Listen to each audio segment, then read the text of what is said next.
kayang makipag-communicate sa mga spirit ng mga device? Kasi for me, no, yung science tsaka paranormal kasi, totoo naman yung sinabi niya.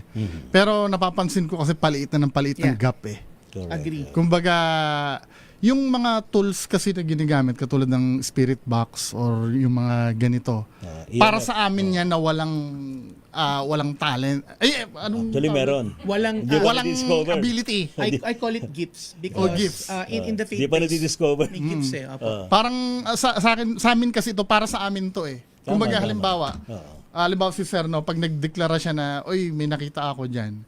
Kasi ako, kaya kong gawin yon. Mag-iimbento ako na may nakikita ako dyan. Actually, nagawa nyo nga eh. Oo, nagawa nga Di ba? namin eh. Tapos ngayon, sinasabi na gumawa ka raw ng peke. Oo.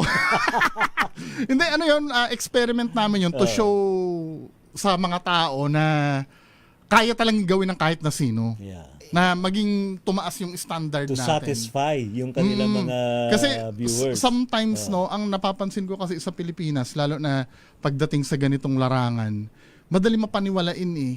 At maraming naluloko dun sa mga ano. Yun lang naman, with all due respect sa mga kasamahan natin, I know mag-agree si Sir na ano din, na sa hanay nila ng mga legit kila ma'am, may peke. Sa mga doktor nga, di ba, may peke. Sa lawyer, may peke din. Eh, dun nga, malalaman natin yung doktor kung wala siyang lisensya, peke siya. Eh, paano kaya sa kanila? No. Paano natin malalaman, di ba? Oo. Yun lang naman sa akin. Ayan. Okay.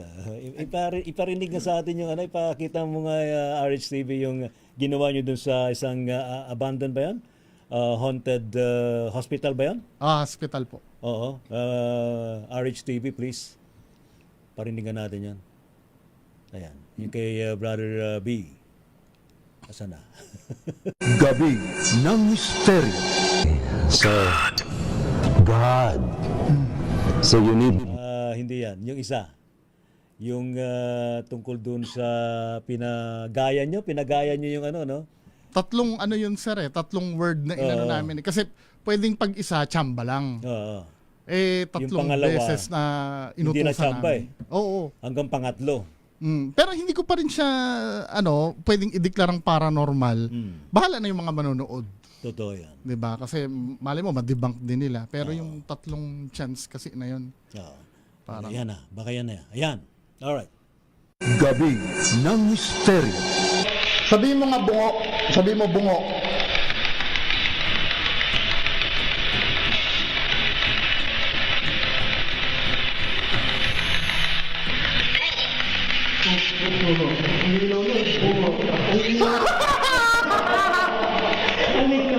Thank you, thank you, thank you. Nilabutan ako doon ng slide. Di ba? Pwede ba sabihin mo naman, tope? Tope, tope. Tope, meron. Thank you. Tope. Moki naman, Moki.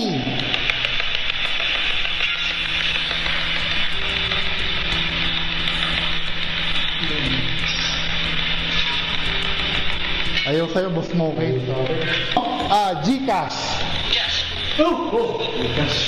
Ang lilang. Nilabutan ako.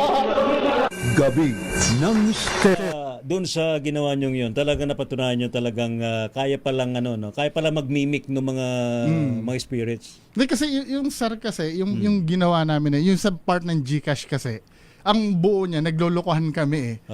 Para sa mga viewers na mag-send sa atin ng Gcash. Parang pinasabi namin sa multo, sabihin mo nga Gcash. Nagsalita siya ng Gcash. Sa amin kasi yung ganyang ginawa namin, ano kasi siya, compelling. 'Di ba? Hindi siya, kasi alam natin spirit box kasi ang ginagamit niyan, signal ng, yung analog na ano talaga eh, hindi siya yung program. Yun kasi Actually, sa totoo lang, wala pa yung SB7 na dati.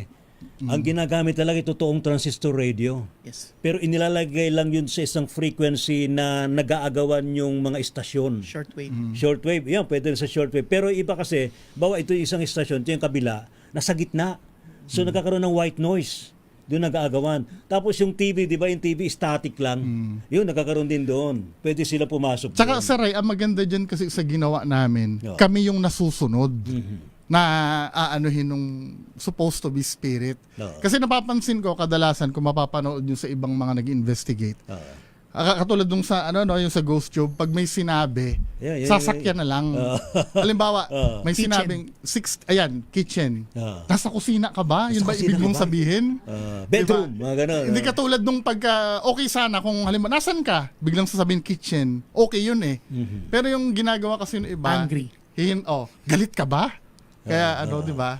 Walang hindi accurate yung mga Oo. sagot. Sinasakyan lang. So nangyayari, hinuhulaan na lang. Tapos doon gagawa ng istorya. Yun. Yung mga ghost hunter dyan, mga ghost hunter, saka yung mga paranormal researcher dyan, ha? Alright. Sa side ng mga nasa spiritual practices, ating unahin si Miss Maricris.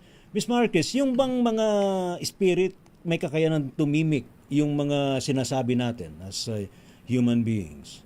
Yes. Actually, kasi once na halimbawa, magbitaw ka ng salita or mag-isip ka ng isang bagay, that becomes energy. So, yung mga spirits, because they operate on their own energy field or energy bubble, napipick up lang nila yon. So, it's possible na if you say one word, the energy of that word will be the same na kaya nilang pick upin. Therefore, yun lang yung sasabihin nila.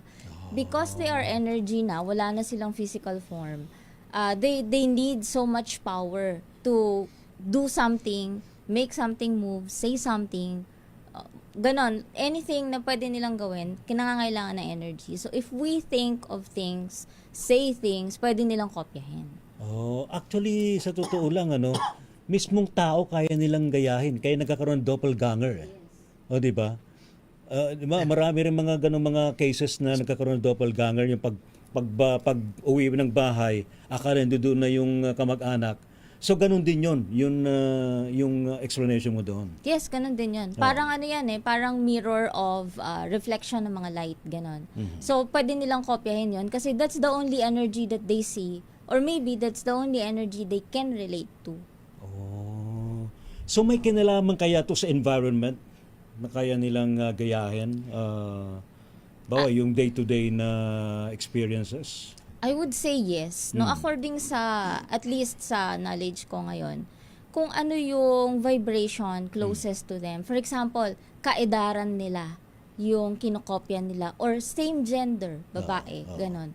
So kung sino yung prominent na, let's say yung spirit na yon is a mother figure, for example. So ang prominent na mother figure or motherly-like figure dun sa bahay na yun, yung pwede niyang kopyahin. Hindi niya kakayaning kopyahin yung male because it will be too far from the vibration of that spirit. Sa Hanen Spiritual Guide Philippines, maraming salamat, Miss Maricris. Dati nasa larangan ka rin ng paranormal investigation na medyo umiwas ka na. Ano yung mga na-encounter mo during those years na nasa ganun kang field? Madalas nakaka-encounter ako ng kasi portal ka kasi siya eh. Now, once na nandun ako sa isang place, kasi hindi ako gumagamit ng tools eh. Kusa siyang nag-pop up sa mind ko. Okay. And then nakikita ko siya nung ginagawa niya. At tapos na-adapt ko yung frequency niya. And then kung ano yung pakiramdam ng ghost na yon is nararamdaman ko through my physical body.